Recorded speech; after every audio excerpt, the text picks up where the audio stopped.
I was writing out this sentence in response to a comment which I got on another video of mine on why is worship music boring. That is not a statement, go watch the video. And this viewer, Al Gordon, asked why there wasn't more fun, upbeat songs under the Christian music genre. As a songwriter myself, I can say I do write more sappy songs than happy ones, and maybe this goes for all songwriters, I'm not sure. But this title that I put for this video, it formed in my head because I could remember countless times where I've been like this, and few times where I've been like this. And that is very sad.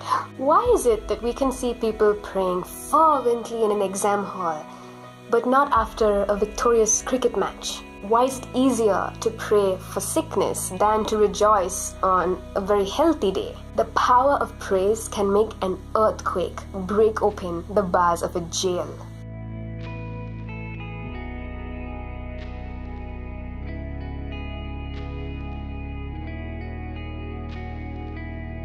Praise makes the Lord fight your enemy on your behalf.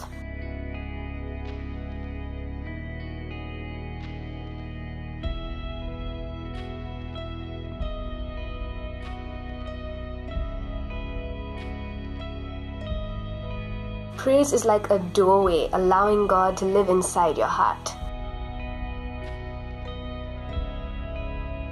Think of it. How much better would the world be if we would go around praising God for whatever He's done in our lives than whining and mourning and saying, how can there be a God? My kid just died. That means as proof there's no God. What about your life? What about your existence? What about all the great things that have happened? What about the beautiful experiences you've had? What about all that? The 10 lepers who went to Jesus and respected Him a lot, and they were in awe of Him, and when Jesus said, go and tell the priests that you have been healed, they went, and on the way they realized they were healed, but only one of them came back and told Jesus, thank you. And Jesus wished at that moment that He wasn't the only one. He said, where are the other 9? Didn't they get healed as well? Why aren't they praising me? God expects that we praise Him when things go right, not only pray and cry to Him when things go wrong. That comment from Al Gordon really made me think, because he said there's only so much you can do to cry out to God. What about the fun that we have in our lives? Is that only going to go to another part of our lives? Our fun is in one place and the crying is in one place where also God is? That is so not okay. I did not word that properly, but I hope you got me.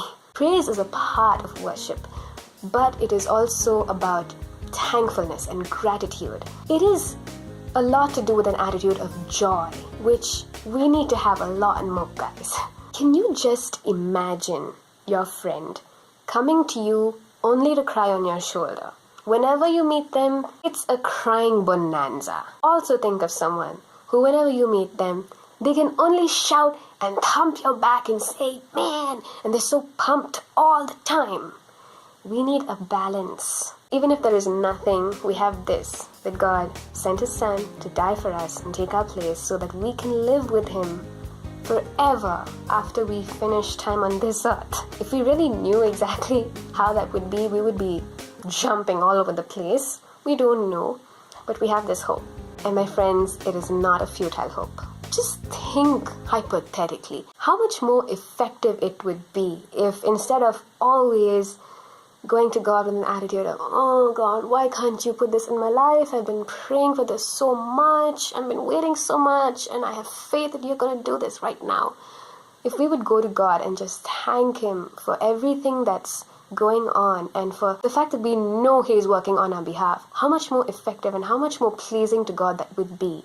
And how much more trust it shows that we are totally depending on God for His wisdom and His judgment and the way He works out things. So I know this is a kind of long and deep video, but in answer to the question that started this video, Gordon, I think that what has happened now for religious people especially is that there are sections in that person's life. There's a section for God and certain areas of their life, and there's a section for fun, and there's a section for, I don't know, whatever else. The Christian music industry, and I know I'm generalizing, this is just my observation, Christian music industry finds it easy, including me, to fill this.